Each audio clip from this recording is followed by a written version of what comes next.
Alright, we don't have to talk about the game last night, although I will for a little bit, because that game was atrocious. Bulls lost to the Pistons, a Pistons team that was without half of their rotation, playing guys that I've never heard of before, guys on two-way deals getting some run out there. The Bulls came out flat, got slapped around in the first quarter, had zero energy. It almost looked like they were all hungover from the night before. They didn't lead at any point throughout the game. The defense was horrendous.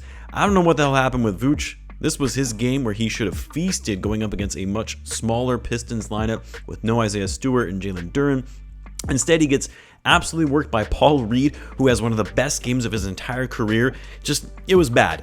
And I really did not feel like talking about how bad the game was last night in my usual post-game video. The Bulls did make that run in the fourth quarter where they cut the lead to 1. I actually thought, all right, they figured it out. They have more talent than this team. The momentum is on their side. The inexperienced bench of the Pistons is feeling the pressure, so the Bulls are going to win this one. No. Even that insane momentum swing where the Bulls went on, that 23-5 run wasn't enough. They just crumbled in the final 5 minutes or so in the fourth quarter. So yeah, not really worth talking about. Bulls have got to be better. They've got to come out with better energy, not play down to their competition, play with urgency, shoot better, and not turn the ball over so damn much. Granted, I'm sure this game looks a lot different if Josh Giddey is playing, but regardless, it's a game they should have won and a game they really needed to win when they're being thrown a bone for a gimme game on the schedule coming off a 3-game losing streak. But anyway, enough of me rambling about that game. I'm actually not here to talk about that. I'm here to talk about a topic I see making its rounds throughout the interwebs, all of the rumors and speculation going on throughout the league, and that's of course this notion that the Dallas Mavericks are going to be shopping Anthony Davis. This of course comes off the heels of GM Nico Harrison getting fired after making that insane trade last season where he exchanged Luka Doncic for Anthony Davis and 1 first-round pick.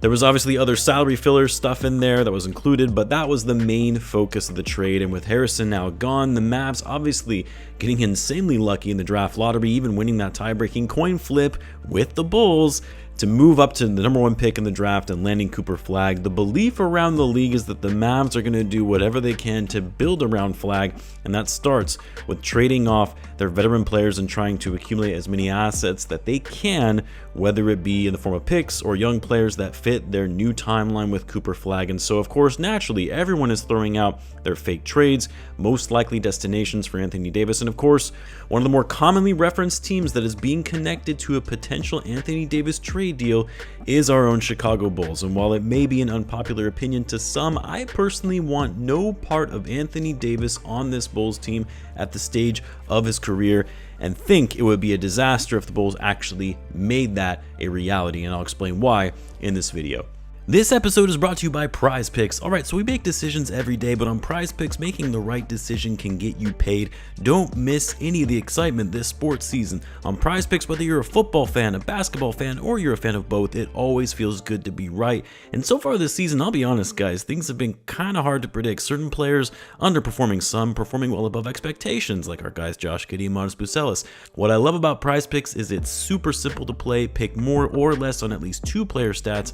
If you get your picks right, you could cash in. Prize Picks now offers stacks, meaning you can pick the same player up to 3 times in the same lineup. So if you want to pick more on Steph Curry's points, 3-pointers, and assists, now you can pick all of them in the same lineup only on Prize Picks. Join the millions of users and sign up for America's #1 fantasy sports app. Download Prize Picks app today and use code BULLCENTRAL to get $50 in lineups after you play your first $5 lineup. That's code BULLCENTRAL to get $50 in lineups after you play your first $5 lineup. Prize Picks, it is good to be right.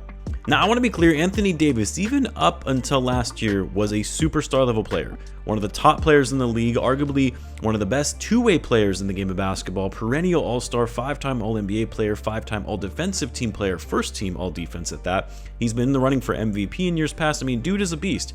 There was no question about that. And sure, just putting Anthony Davis on this Bulls roster in a vacuum, no consideration for his contract, his age, his injury history, yeah, he would make the Bulls better when you consider the fact that the Bulls need a legitimate rim protector and lob threat that would be a perfect fit next to Josh Giddey to spoon feed him the ball in the paint. It sounds great. But here's the problem though, we don't live in that alternate reality of how the NBA works. The reality is that Anthony Davis is on the wrong side of 30, he's 32, he'll be 33 in March, which isn't that old even by NBA standards, and generally speaking, big men have longer careers than guards do. But for someone who is as injury prone as Anthony Davis is, who's missed a lot of time over the course of his career, never any significant injuries, but in and out of the lineup from various injuries that he inevitably runs into every season at his age, and especially with his most recent calf injury that he's currently nursing right now, while the medical staff obviously keeping him out longer to avoid the risk of him tearing his Achilles. At his age, one major injury for Anthony Davis, and that's it. His career is over. So while in theory you could say, you could probably still get maybe 3-4 good years of Anthony Davis before he starts declining, the fact of the matter is, I think there's a higher likelihood than some might want to admit that Anthony Davis's future, the rest of his career, is probably going to be much shorter than people think. I know it's complete speculation on my part, but I think AD's best years are behind him, and I think he's going to start declining rapidly, and the catalyst for that will be some kind of injury. Now, I didn't even mention that on top of all of this, something that makes me want no part of Anthony Davis is his contract. He's on a max deal with 3 more years left on his contract at $54, $58, and $62 million respectively, the last year being a player option when he's 35 years old. If Anthony Davis does start to fall off as a player, that suddenly becomes a contract that is going to be untradeable in today's CBA. You think Zach LaVine's contract was hard? Try trading AD's deal at nearly $20 million more and at his age with his injury history. And so to me, the way I look at it and the way I look at the current state of this Bulls roster, they just got themselves out of salary cap hell. They finally put themselves in a position where they will have ample cap space going into next season and a lot of cap flexibility going forward with really no quote-unquote big contracts on their books outside of Josh Giddey over the next 4 years. But on top of that, they've finally regained control of all of their draft picks. They have all their picks. They can trade any of those picks if they need to. And they have a young roster that has been promising in the early going of the season. Why would you ruin all of that for a very risky move of bringing in a player like Anthony Davis? The risk-reward ratio there just does not make sense to me. The cost, the risks outweigh the benefits to get a couple good years of Anthony Davis. A move that still likely doesn't put the Bulls into title contention anyway.